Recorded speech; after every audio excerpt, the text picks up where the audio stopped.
For years, Prince Harry played the role of the dutiful royal, smiling for cameras, attending engagements, and standing behind his brother, Prince William. But that image shattered the moment Harry broke the golden rule of the monarchy. Never explain, never complain. His words didn't just pierce through the polished veneer of the royal facade, they detonated it. In a single, stunning interview, Harry looked the world in the eye and told a truth Buckingham Palace had spent decades trying to bury. What he said about King Charles wasn't just uncomfortable. It was explosive. He spoke of neglect, of being left to suffer in silence, of feeling like history was repeating itself. Without naming every name, he painted a picture that was chillingly familiar to anyone who had watched his mother, Princess Diana, fight the same battle decades before. His voice carried the tremble of pain and the edge of fury.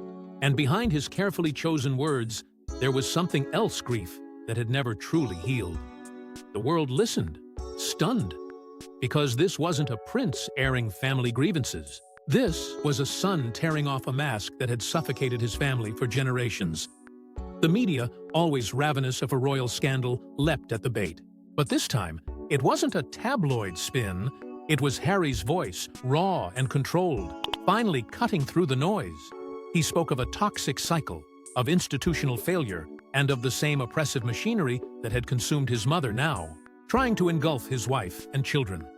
The public watched, riveted, as Harry positioned himself not as a rebel, but as a witness to the emotional erosion inflicted by tradition dressed as duty. He talked about patterns, that haunting word. It lingered like smoke after fire. He didn't need to say more. The world filled in the blanks. A young woman chased to death by paparazzi. A lonely boy walking behind her coffin. A father too bound by protocol to protect his own child. Patterns that looked a lot like history repeating. Only this time, Harry wasn't going to stay quiet. He was determined to break the cycle, even if it meant breaking the crown. And the fallout? It came fast. Waves of sympathy crashed in from around the toe. World people who had always felt Diana's pain now saw it reflected in her son. But within the palace, the silence grew colder. The firm, as they call it, had been shaken. And in its corridors, whispers turned into warnings. But to understand why Harry's words carry such fire, we have to go back to where it all began with Diana's silent suffering. Long before Diana Spencer became the face of a global fairy tale, she was a quiet shadow in her own home, an unwanted daughter born into the ruins of aristocratic disappointment. July 1st, 1961, should have been a moment of joy, but instead, it echoed with unmet expectations. Her parents, John and Frances Spencer, had longed for a male heir. Diana's birth wasn't celebrated, it was tolerated. A child brought into a world where gender dictated worth, and silence replaced affection. That rejection, though never spoken aloud, clung to Diana like a second skin. She would spend her life trying to be enough for people who had already made up their minds. Her childhood was built on the wreckage of a crumbling marriage. The Spencer household was anything but harmonious. Behind the grand halls of Park House, arguments crackled like static in the air. Diana witnessed the disintegration of her parents' relationship in real time. The shouting, the slammed doors, the deafening silences, it seeped into her spirit and taught her that love was fragile, conditional, and always at risk of vanishing. When she was just 6 years old, her mother walked out. Not just from her marriage, but from Diana too.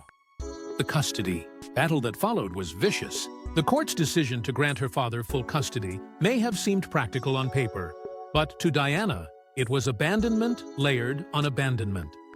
Left in the care of her emotionally distant father, Diana grew up in a house devoid of the one thing she needed most: affection. Sir John Spencer, though wealthy and respected, struggled to connect with his children. He was cold, formal, and incapable of emotional intimacy. For a little girl longing to be seen, it was devastating. Diana tried to win his love with perfect behavior, kindness, and quiet compliance. But the warmth she craved never came. Instead, she learned how to perform, how to hide hurt behind a smile, how to carry pain with grace, and how to give the world a version of herself that masked the wreckage underneath.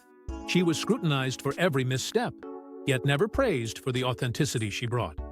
Behind the scenes, her mental health was deteriorating, but outside the palace walls, the world saw only a glowing princess. That contrast between what was seen and what was suffered was the very heart of her torment. Diana had become a master of deception, forced to wear a mask even when her soul was breaking, and still, no one stepped in. No one stopped the spiral. The same institution that celebrated her as a symbol failed to protect her as a human being. The same family that claimed unity enforced isolation. Diana was surrounded by people, yet completely alone. It was a loneliness that didn't just consume her, it transformed her. But in her darkest hours, Diana made a decision that would change everything. She would not stay silent. Diana didn't just survive the monarchy, she challenged its very soul. With every move she made, she peeled back the layers of an institution built on silence, restraint, and stoic performance. And in its place, she offered something far more powerful: vulnerability. She refused to be the obedient wife tucked behind protocol. Instead, she chose to become the people's princess, raw, real, and relentless in her pursuit of compassion over convention. She stepped into spaces the monarchy feared touching hands others wouldn't, standing where danger loomed, crying when the world least expected it. When the world was gripped by fear and ignorance during the AIDS crisis, Diana walked into hospitals, held patients' hands without gloves, and looked them in the eyes. That single act didn't just humanize a misunderstood illness, it shattered royal precedent. And when she walked through an active minefield in Angola, she wasn't just supporting a cause, she was sending a message that a princess could walk where soldiers feared to tread and bring light to places long forgotten. The palace didn't know what to do with her. Her raw interviews, especially the one where she confessed there were 3 people in her marriage, cut through the carefully curated image the royal family had fought to protect. She cried in public, spoke of her struggles, and connected with people not as a figurehead, but as a human being. Her openness wasn't a flaw, it was her rebellion, and it made her unstoppable. As Diana bared her soul, the world listened. The public didn't recoil, they rallied. Her popularity exploded. She became more than a royal. She became a global force. Magazines didn't just want her on the cover, they needed her. Charities didn't just accept her support, they thrived because of it. Presidents, celebrities, leaders, everyone wanted to stand beside her. And in doing so, they left the crown behind. Diana was no longer just a princess. She was a movement. But within the palace walls, admiration turned to fear. Diana's growing power, her unfiltered truth, and her unmatched charisma made her the most unpredictable element in an institution that prized control. They saw her not as an asset, but a threat. A woman who could rewrite what royalty looked like without their permission. But what scared the crown the most was not her popularity. It was her influence on the next generation. Diana didn't want kings. She wanted kind men. While the world saw her sons as heirs to the throne, she saw them as children who needed to know what it meant to be human first. She was determined to raise William and Harry not within the cold shadow of protocol, but with warmth, curiosity, and compassion. Where the monarchy dictated distance, Diana gave closeness. Where tradition demanded hierarchy, she offered understanding. And where palace life confined its children behind iron gates and carefully curated smiles, Diana flung those gates open and led her boys into the real world. She didn't raise them like royals, she raised them like boys who needed to know struggle, humor, and heartbreak. She took them to McDonald's not for the food, but for the freedom. To amusement parks, not for spectacle, but for spontaneity. They visited homeless shelters, AIDS clinics, and children's hospitals not as publicity stunts, but as lessons in humanity. These weren't carefully choreographed photo ops, they were life-shaping experiences. Diana wanted her sons to feel something, to understand that the world outside their palace was where their power could mean something far greater than ceremony. That void followed her into adolescence, into womanhood, and ultimately into the arms of a man who, like her father, didn't know how to love her. The wounds left by her early life never healed. They just became harder to see. By the time Prince Charles entered the picture, Diana had already mastered the art of invisibility. She had been trained by rejection, shaped by absence, and molded by the constant pressure to be something she wasn't wanted. So when Prince Charles came into her life, Diana wasn't stepping into love, she was stepping into a cycle.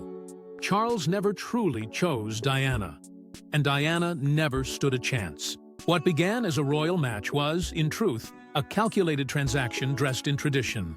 Before Diana even entered the picture, it was her sister, Sarah Spencer, who had caught Prince Charles's attention.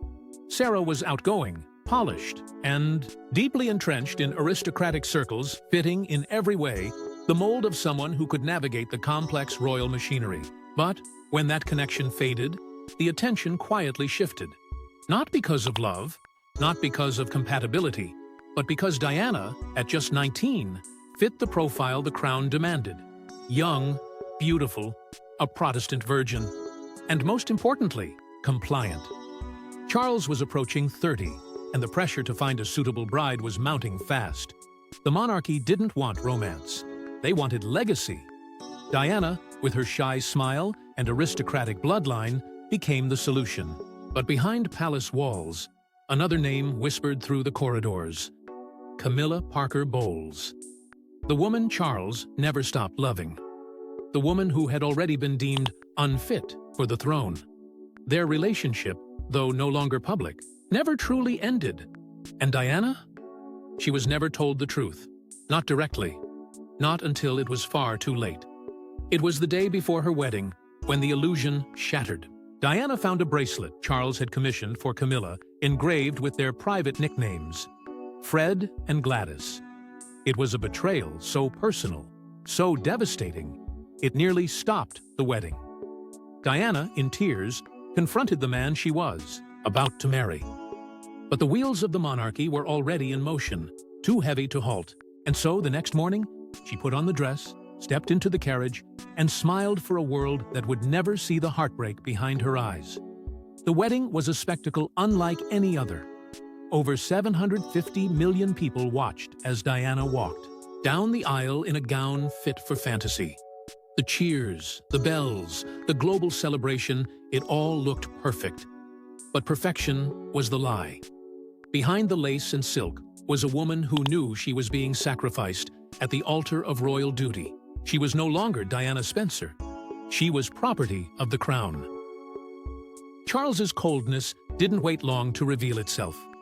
From the very start, there was distance. His affections for Camilla remained intact, and Diana was left to navigate the treacherous waters of palace life with no compass and no ally. Her every move was watched, every emotion judged. The fairy tale image became a suffocating mask, and the man she married never stepped forward to lift it. And from that very moment, Diana knew the palace was not her fairy tale. It was her prison. Behind the palace gates, Diana was more alone than ever. What looked like a life of elegance and celebration was, in truth, a gilded cage built of silence. From the moment the wedding festivities ended, Charles began to pull away. Whatever warmth he had shown during their brief courtship disappeared. Behind layers of royal duty, emotional indifference, and a love that remained firmly tethered to another woman. Diana wasn't just neglected, she was erased. A presence in every photograph, but invisible in every room that truly mattered. The weight of that invisibility became unbearable. With no one to turn to, Diana began to unravel behind closed doors. Her mind, overwhelmed by the constant scrutiny and emotional starvation, began to collapse in on itself. She developed bulimia, a secret illness born from a desperate need for control in a world where every part of her life was micromanaged. The palace, ever obsessed with appearances, turned a blind eye. Staff were instructed not to get involved, not to ask questions, not to offer comfort. She cried for help in the most visible ways, but those cries were met with silence. It wasn't just Charles's distance that tore her apart. It was the unrelenting expectation to be perfect, the flawless princess, the quiet wife, the obedient figurehead. Diana was drowning in a sea of royal protocol where mistakes were scandalous Emotions were dangerous, and individuality was forbidden. Every public appearance demanded a smile. Every wave required grace. And yet, every night, she returned to rooms colder than any camera flash. Ken Worf, Diana's trusted bodyguard, witnessed this firsthand. He saw a mother who refused to let royal status dictate the emotional growth of her children. She was fiercely protective, but also profoundly intentional. She spoke to them with honesty, challenged their perspectives, and exposed them to the pain she had seen up close. She let them ask questions and, unlike the palace, she gave them real answers. In her presence, they didn't have to be perfect. They just had to be present. William, the future king, and Harry, forever labeled the spare, were shaped not by crown and scepter, but by the values their mother lived by. Diana taught them to look people in the eye, to reach beyond privilege, and to speak with conviction. She didn't armor them with royal rules, she prepared them with empathy. In a world obsessed with image, Diana focused on integrity. In an institution obsessed with legacy, she focused on love. And yet, of the two, it would be Harry, the boy less bound to destiny, who would carry Diana's torch in ways even she couldn't have imagined. Harry saw what Diana saw, and he chose to speak. For years, he played the role assigned to him, the spare, the shadow, the support act to his brother's destiny. But behind his eyes was a storm that refused to be silenced. When Harry finally broke away from the palace, it wasn't rebellion, it was recognition. He'd lived through a haunting déjà vu, and what he saw unfolding around him was more than personal. It was a chilling repeat of what had destroyed his mother. In interviews that stunned the world, Harry laid bare the truth no royal had dared to voice so openly. He spoke of emotional neglect, of a suffocating institution that prided itself on silence, while its members suffered in private. He spoke not with anger, but with pain, the kind that lingers for decades, passed from mother to son like a curse. His words weren't accusations, they were echoes. Diana's story, it seemed, had never ended. It had only changed faces. Harry described feeling unprotected, unheard, and exposed, just as Diana had in the final years of her life. The monarchy had failed her. Now, he believed, it was failing him too, and he was done playing by their rules. He wasn't willing to watch history swallow his wife the way it had swallowed his mother. Not again. Not silently. Not ever. But his revelations didn't stop at emotion. He pointed to something far more sinister, the invisible contract between the royal family and the press. A toxic understanding built over generations, favorable coverage in exchange for access, silence in exchange for survival. It was a game Diana had refused to play, and one that ultimately cost her everything. Now, Harry was rejecting it too, exposing how the same machinery that had destroyed her was now being turned on him and the woman he loved. The most chilling part wasn't what Harry said. It was how familiar it all sounded.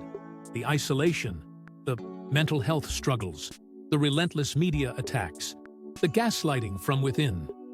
It was the same playbook, dusted off and reused.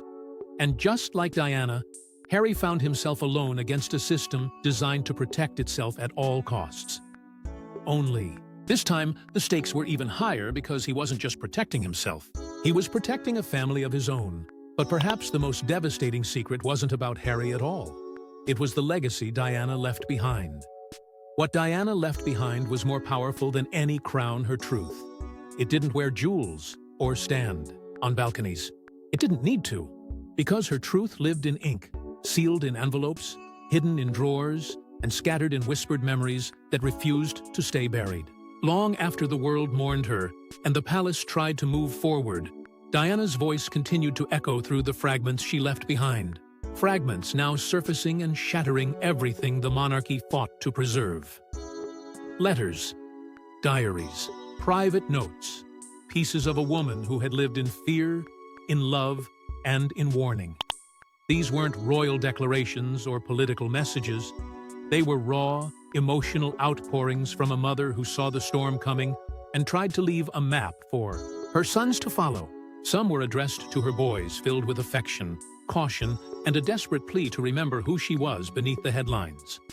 Others detailed her growing paranoia, the surveillance she suspected, the cars she thought followed her, the systems she felt closing in. For years, many dismissed her fears as melodrama. Now, those same words read like prophecy. Diana's suspicions about her own safety weren't born of fantasy. They were forged from experience. She had watched alliances shift, seen how easily public narratives could be manipulated, and knew the cost of stepping out of line. In her final letters, there were warnings, specific names, specific threats. And as those pieces began to emerge, the narrative shifted. The world no longer viewed her death as merely tragic. It started to feel deliberate. The public's perception of King Charles, once quietly complicated, now turned undeniably fractured. In Diana's words, people found reason to question everything, every decision, every silence, every carefully orchestrated image. But while the world pored over these revelations, her sons stood at a crossroads. William, bound by duty, stepped deeper into the royal fold. He honored her legacy in moments, his charity work, his empathy, but remained tightly tethered to the institution that shaped them both. Harry, on the other hand, walked away. For him, Diana's legacy wasn't just a memory. It was a mission. He didn't want to be her son. In name, he wanted to be her echo in action. And in doing so, he reignited a fire the monarchy could no longer contain. Two brothers, two paths. One mother whose truth split the royal image wide open. And as the truth unfolds, one thing is clear. Diana's voice, through her children, is louder than ever. And the monarchy will never be the same. Thanks for watching. Don't forget to like and subscribe. And we will see you in the next one.